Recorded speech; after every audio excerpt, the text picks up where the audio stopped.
So I did it again. This is one-shot number 17. I don't know why I keep calling it one-shot number 18. Again, 18 will be happening in August. So if you want to figure out what comic we're going to be reviewing in August, be sure to listen to the end of this episode and you'll find out. It's very summer-themed. But yes, this is one-shot number 17, not 18. Please enjoy.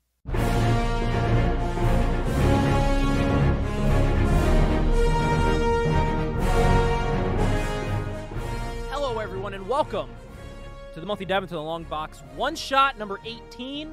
We're back to our new format of reviewing a comic book for each month.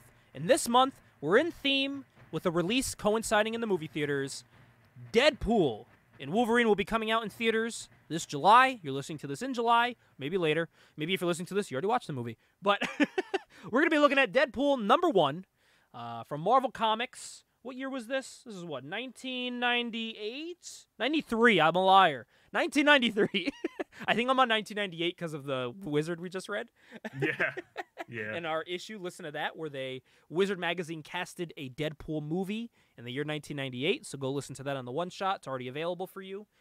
But we're going to take a look at what was in store for Deadpool in the year 1993. This is a book that is written by none other than Fabian. How do you pronounce it? Is it Nicieza? Nicieza.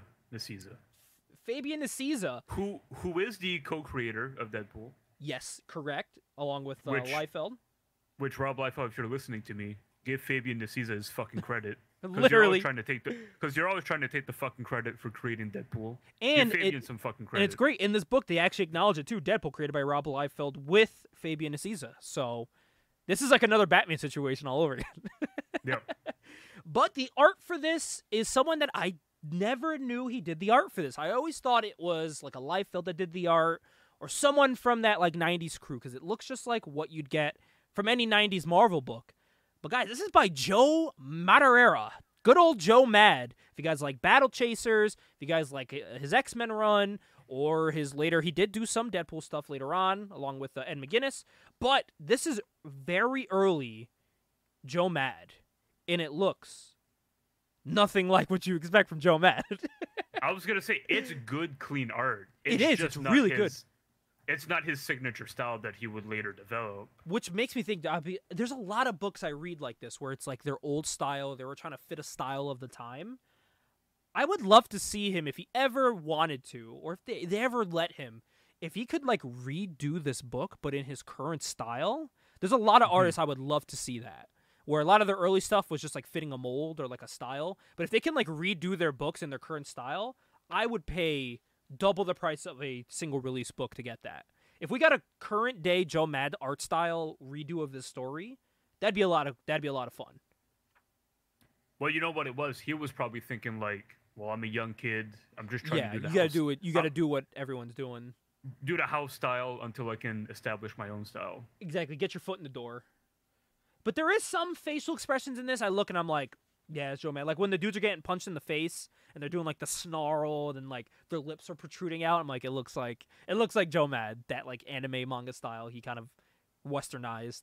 But by the way, before we get into the story, I got to give a big shout out here to Marvel advertising the Meteor Man, who did get a Marvel comic after the movie came out. He did. So we start off this book here. We are in Sarajevo, Yugoslavia. It's technically pronounced Sarajevo. Sarajevo, Yugoslavia.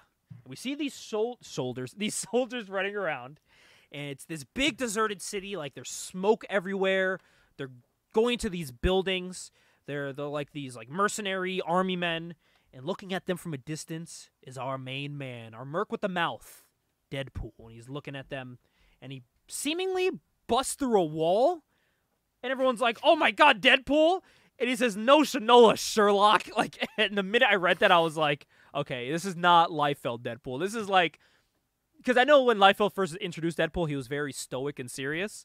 This is the Deadpool people expect. This is like the wisecracking Deadpool. And you learn that in the opening pages, because in the opening pages, it is him blasting holes into these villains, kicking them in the face, cracking their jaws, throwing elbows in their face. And the whole time, he is comparing them to G.I. Joes and Ken G.I. dolls. Joe, like action figures, yeah. Yes, but he goes on a rant to say it's not the G.I. Joes with the flocked hair. He's talking about the plastic hair G.I. Joes that he thinks were the tough guys. Yeah. And then he also says that he's met Ken dolls that were stronger than these soldiers. He goes, doesn't matter which Ken you're talking about. And I think the funniest one where he says, and I mean, take your pick here. Mod hair Ken, disco Ken, summer fun Ken. I let Barbie whip me because I'm a wuss Ken. And after he goes through multiple panels just talking about nothing, he just goes, are any of you guys listening to me? As they're all lifeless on the ground, beaten. And he's like, all right, guess not. He goes, it's impossible to find a good conversation in this town. So he goes like into this deserted building, and he's just still talking to himself, saying like there's no honor among thieves. And as he's walking down this little staircase, you hear a gun go click, and he goes, click, click. And he turns around and he slaps Weasel. He's like, Weasel, what are you doing? Why are you pointing a gun at me? And he's like, oh, I didn't know that was you. He goes, who did you think's down here? He goes, I'm sorry. He goes, I didn't know you were gonna be here. And as you see, like they have like a warehouse, like a safe house, and it is completely wrecked. He even makes a joke here saying, hey, you've been keeping real good. He says, quote, been keeping the place real nice here, Wheeze. Wheeze. And then we find out there's someone's got a target on Deadpool's back. And he says, we found out anyone working for Tolliver, was it Tolliver? Why am I drawing a blank on the last name? Is it Trask? Is it Trask? The X-Men villain, right? Okay, that's what I thought, but I wasn't sure. Okay. Because he made Deadpool, so I'm guessing that's what it was. But, so anyway, we find out that anyone that worked for him has a target on their back because he has a will out there. And people are trying to figure out Tolliver's will. And as Weasel's talking to him, Deadpool's looking at like a Playboy magazine. And he's looking at the centerfold in it. And Weasel just kind of gives the rundown about what's going on. And we're looking to see, whoever finds who has Tolliver's will, the victor goes the spoils, they say. So anyone who finds that will, like, gets all the money, I'm guessing. They don't say really what they get. Everyone's just trying to hunt it down. So we don't really know what's in the will. It's implied that it's very valuable. Yeah, it's very, very valuable to the point multiple mercenaries are going after it. And Deadpool kind of looks him in the eye, and he's like, Weasel, if you're thinking of screwing me, like, don't even think about it. And he's like, no, that's not what I meant. He goes, listen, I know that only a nuke can take you out. Like, that'd be stupid to go after you. Like, obviously, I'm not going to try to kill you. And he goes, all right, just making sure we're clear on that. And he talks about the only reason why he's back is for Vanessa. And he says she's up and disappeared after her friend Tina got iced in X-Force number 22. So he's looking for Vanessa. If Deadpool said that now in a movie, he's like, yeah, man, she got iced. Then you would just hear like Ice Ice Baby start playing in the background. Yeah, literally. That's what current Deadpool would do. Literally. So as he's talking to Weasel, we hear a voice from the side say they're about to get rougher. They're about to get rougher, talking about his time there. And we see it's Weapon X that rolls up on Deadpool. And he's got guns coming out of his arm. And he's like looking all scary. He's got the cable laser eye going. This is super 90s. He's got the pro wrestling kick pads. I was gonna say I see chicks walking around with these shoes all the time. Yeah, these boots are like ridiculous. They go up to his like fucking knee. Yeah. So as he rolls up on Deadpool and Weasel, we cut over to France. And we see all these scientists in France, and we just hear a voice say, where is he? And this voice busts through the wall, and you see it is the Juggernaut. All the scientists are running around, they're like, incroyable! Yeah. And we see Juggernaut, and he's questioning, where's Black Tom? Which I hear that, I think of that scene from the Deadpool movie. Where he's like, you killed Black Tom, you racist. That was a great scene. the X-Men video game broke my brain when it comes to Juggernaut. So now all I hear is Bender voicing Juggernaut. Because in the game, it's John DiMaggio voicing Juggernaut in the game. And when I first heard that, I was like, this is the worst possible. Because now all you hear is Bender. Yeah. Juggernaut. I see Juggernaut and I think of the X-Men movie. So when he broke it, he just goes, I'm the Juggernaut, bitch. Vinny Jones. Oh, yeah. That's even worse. That's even worse. So as he's looking for Black Tom, there's a small man there, and he says, hello, Mr. Marco down here. He's like, who the hell are you? He says, I am Luis Bank. But he says, but you could call me Lou. Or is it Bank? One of those. But he says, you could call me Lou. Well, Bonk is... Bonk? Is French for bank. Bonk, go to horny jail. Exactly. Bonk. So as he's talking, he's like, listen, I'm gonna help you find where Black Tom is. You want to know where he is? I'll show you. He goes, come with me, Mr. Marco. And he's like, I'm the Juggernaut when I'm in the suit. And he goes, whatever. I don't give a shit. When I'm in the union suit. Yeah, and he goes, Juggernaut is a part of a union. Yeah, I guess so. I didn't know they were unionized. He's a union worker. Yeah, I had no idea. So he basically says, whatever, like whatever you want to be called is cool with me. I don't really care. He goes this way, and he brings him into a room, and he says, you want to know where Black Tom is? Well, here is Black Tom Cassidy. And Juggernaut says, quote, holy spit. I fucking hate that. S-P-I-T, holy spit. I hate that so much.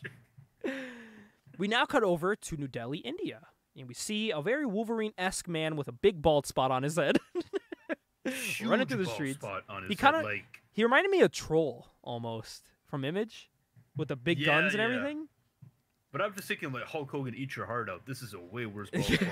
It is crazy because like it's not like a bald spot that takes away the hair from the front. It's like on the top of his head, so he has hair in the front, in the sides, and the back, but the top is just like there's a circular. He's got like a little patch on the back of his head, but it's all like. It's so from weird. The front. And he like pushes it up, so it's like Wolverine's hair. It's weird. And I believe it's NYKO. I believe it's pronounced Nico, right? I would assume so. That's what I kept hearing whenever I was reading it. So he's running through the streets, and these mercenaries jump out. They kind of look like ninjas at first. They jump out with like wires and guns, and this dude turns around with his gun, and he is just blasting away at these dudes.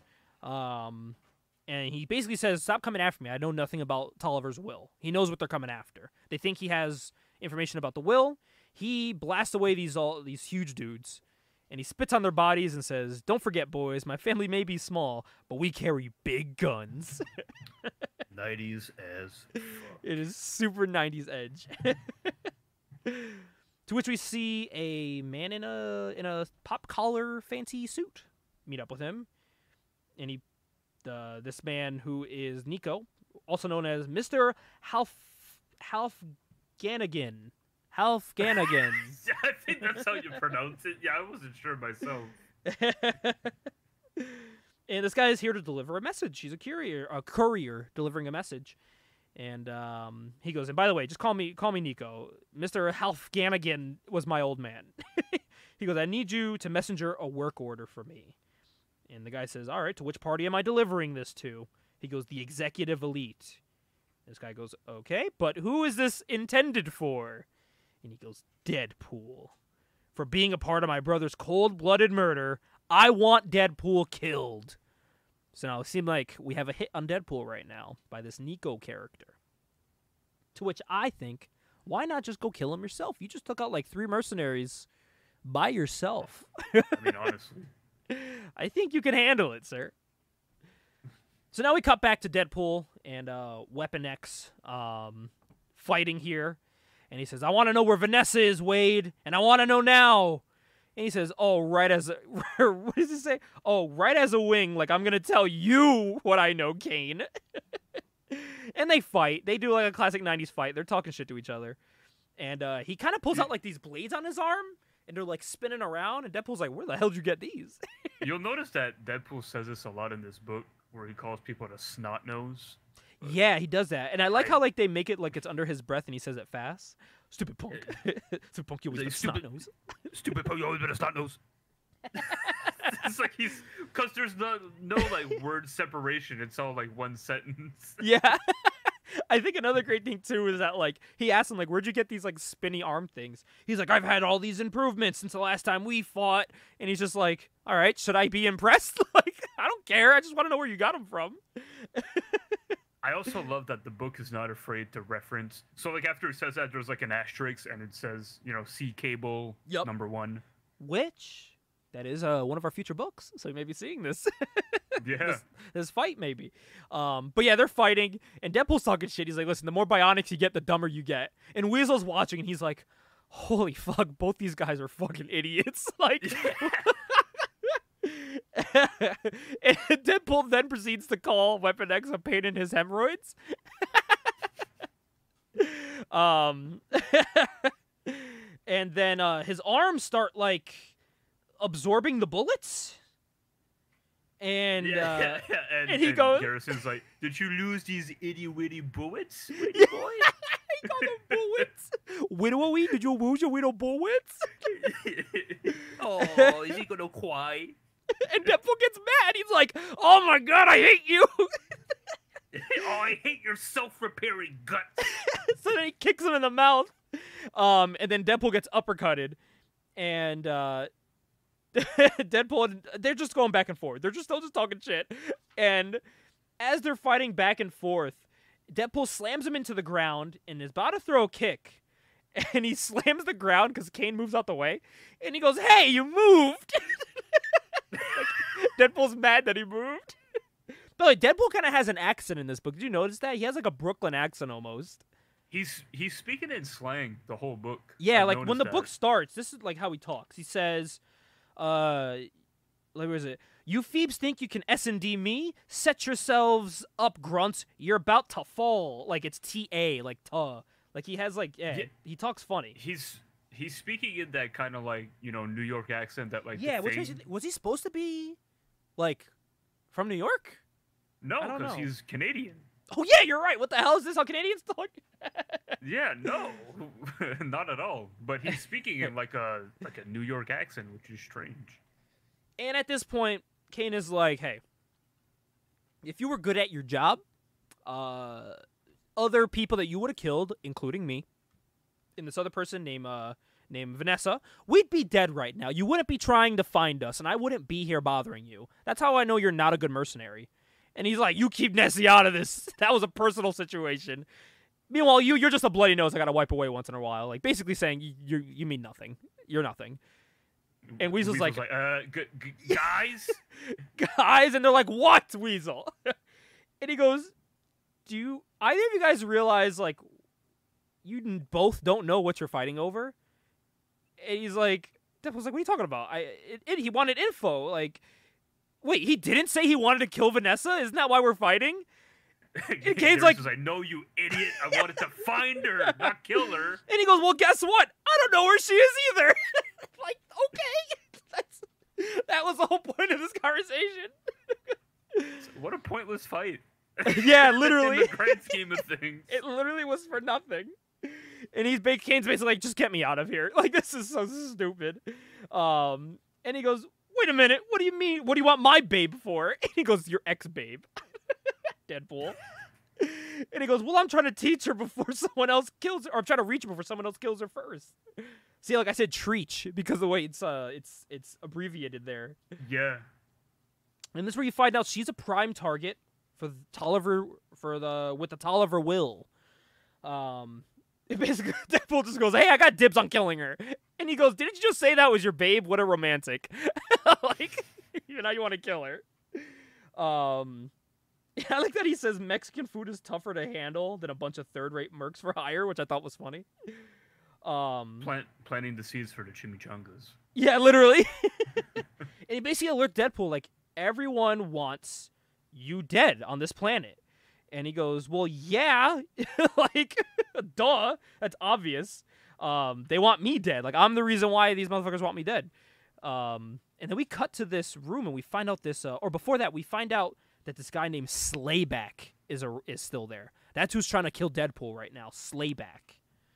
And we cut to this room. It says records Slayback room. could only be either a 90s villain or a current day OC that a woman that a woman writer has or written. some Like, oh yeah, I'm gonna be called Slayback. or some 2000s rock band. Yeah, yeah. So Slayback, he has like this extendo finger, and he swipes away at this door, and it unlocks it, and then he just seemingly rips it off the hinges. Gabe, I cannot believe that you are not mentioning that this is in St. John's, Newfoundland, you piece of shit. Oh, sorry, my Canada. apologies. This is in Canada. This is in St. John's, Newfoundland. That is correct. My apologies. So he goes into the Weapon X folder, and he sees Garrison Kane and Wade Wilson's files, and he smiles. And this we see Slayback is alive again. Let the killing begin. And he kind of reminds me of the Jeepers Creepers design from the movie. You ever saw Jeepers Creepers? Yeah, I was kind of thinking The Mask. Oh, he does look like he's like a very more evil version of the Mask. But like that panel specifically with the smile. Yeah, with the big mouth and everything. Yeah. Barely a nose. So now we cut back here in France, and he says, "Bonk, what have you done to him?" says Juggernaut, and Bonk's like, "What do you mean? We saved his life. Black Tom Cassidy's alive because of me."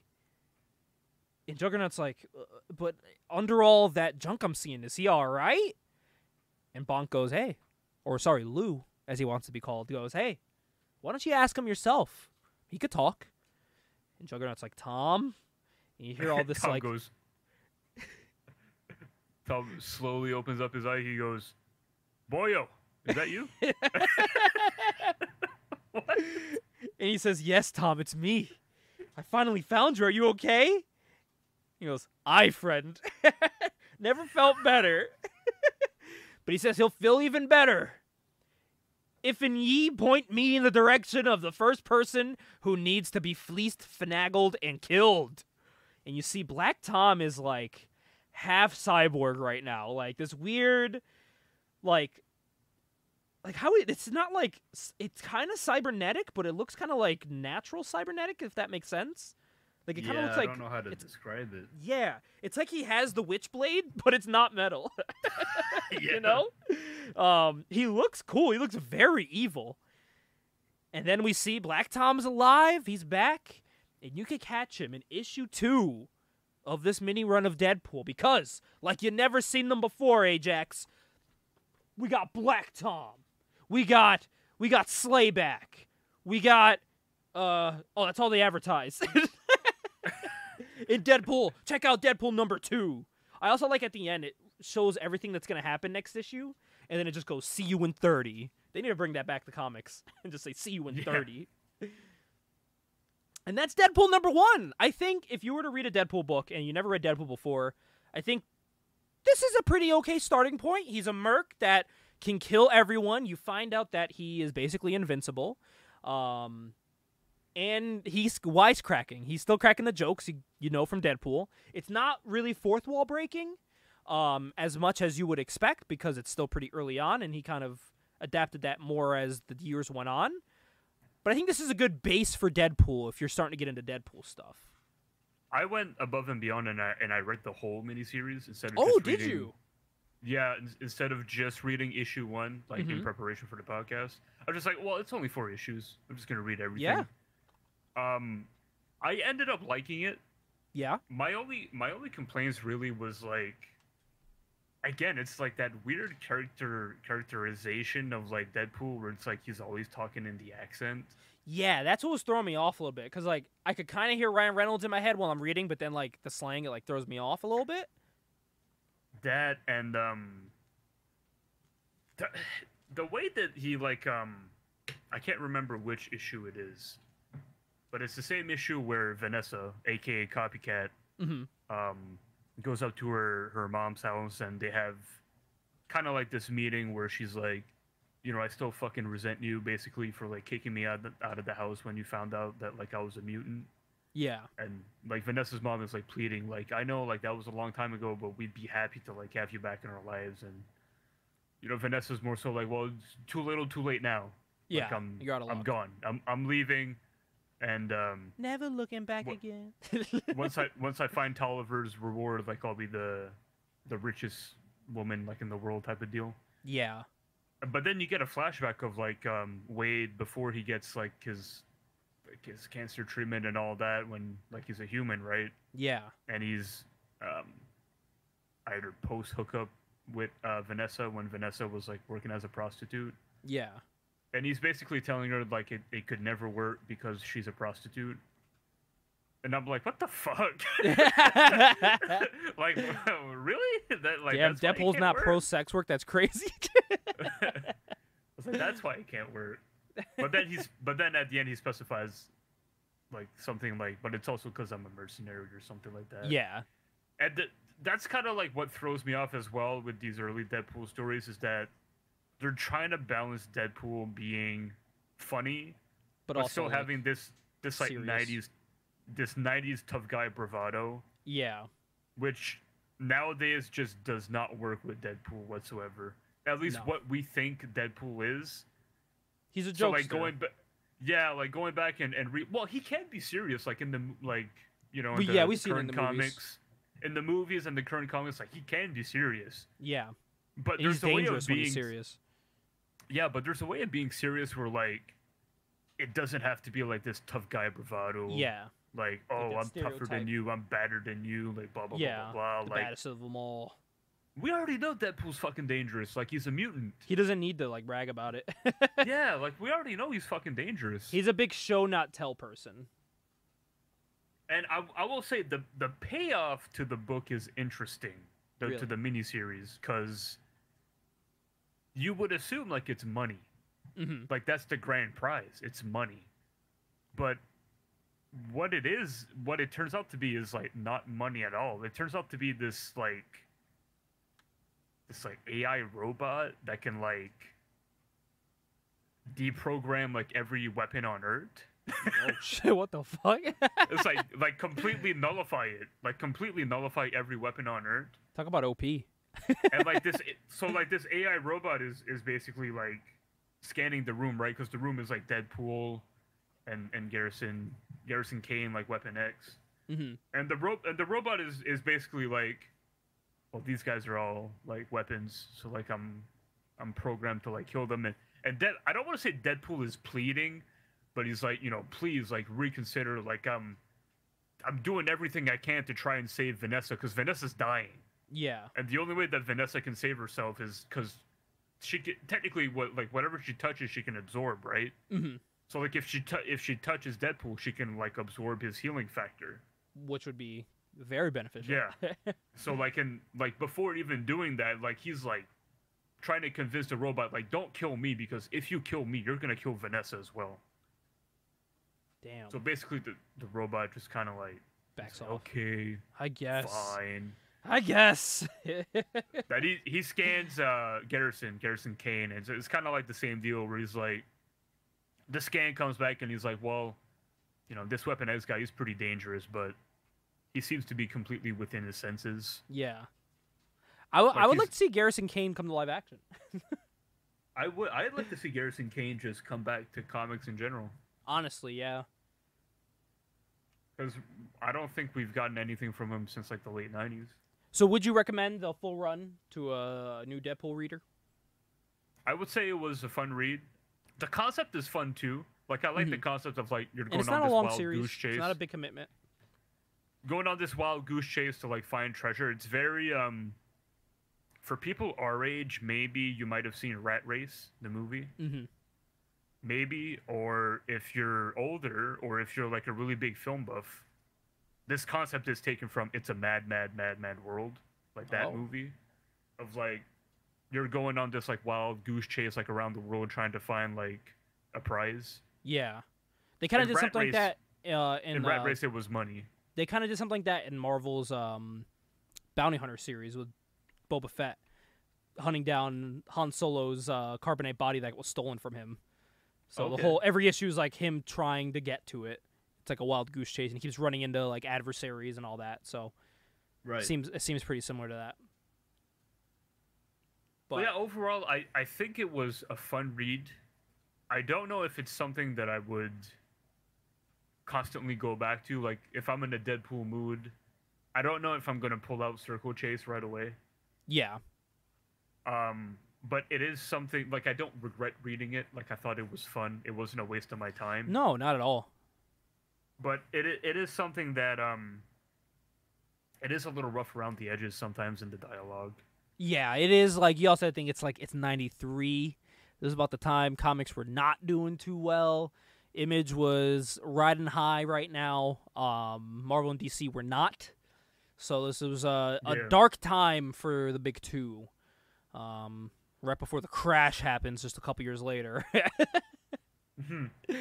But I gotta say, I had a lot of, like you, I had fun reading it. I got some laughs out of it. Deadpool was funny. The G.I. Joe segment was funny. The Ken doll stuff.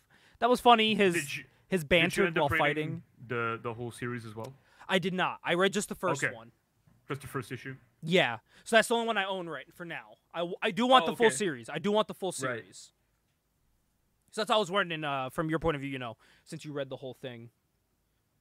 Yeah, I just went all out because I was like, well, it's only 4 issues. Yeah. So I might as well read it all. And I mean, I like Deadpool, so I was like, okay.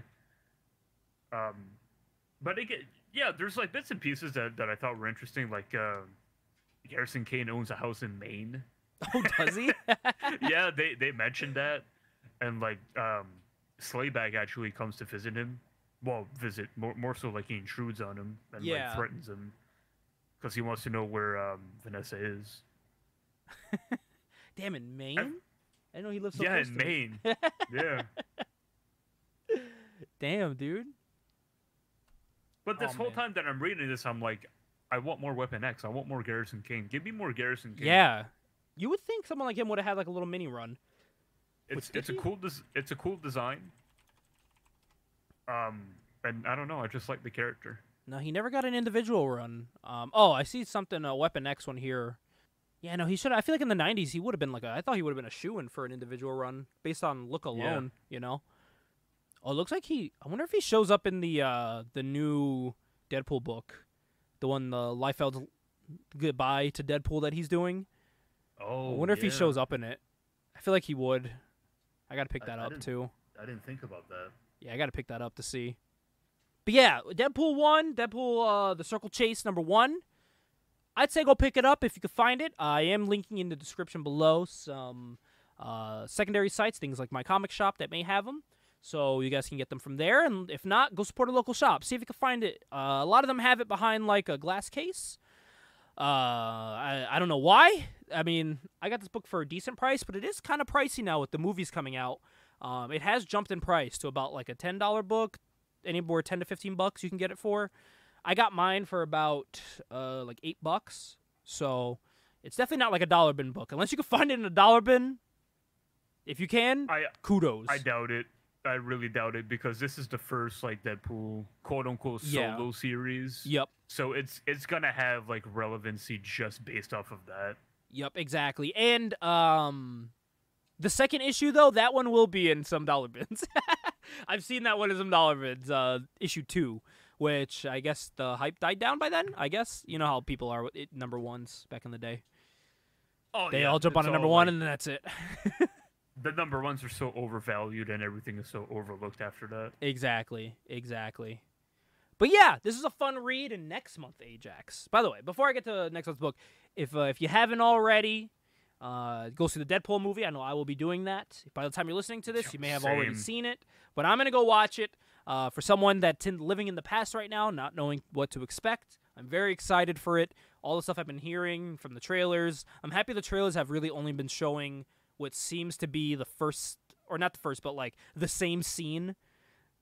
Because it's the same images I'm seeing of this like war-torn place. So I'm happy they're not showing a lot. I want that. I want to be surprised when I go into the store, or to the movie theater and watch this movie. So go watch that if you haven't. Listen to our issue where we listen to Wizards' fan cast of Deadpool and Ajax in August. We're gonna cap off the summer. Whenever it's hot out in the summer, Ajax, you gotta cool down a little bit. You gotta stay cool in the summer. So why not go for a swim, Ajax? Let's go for a swim and read Fathom #1, a series that you and I have both been wanting to read. So I said, you know what? Why not read #1 and see what we will be getting ourselves into in the future? So we're going to be reading... Let's be honest. We want to read it because we're big Michael Turner fans. Huge Michael Turner fans. So, Yeah. and I see Fathom everywhere, and I've always wanted to read it. So we're going to read through issue number 1 for August. That's going to be a lot of fun. Also, next month in August, we are going to be... I forgot to announce this on the issue, but we're going to be trying to come up with something fun, Ajax, because we kind of talked about DC's new universe, their absolute universe. Yep. So I thought, why not try to make some absolute DC teams we would like to see?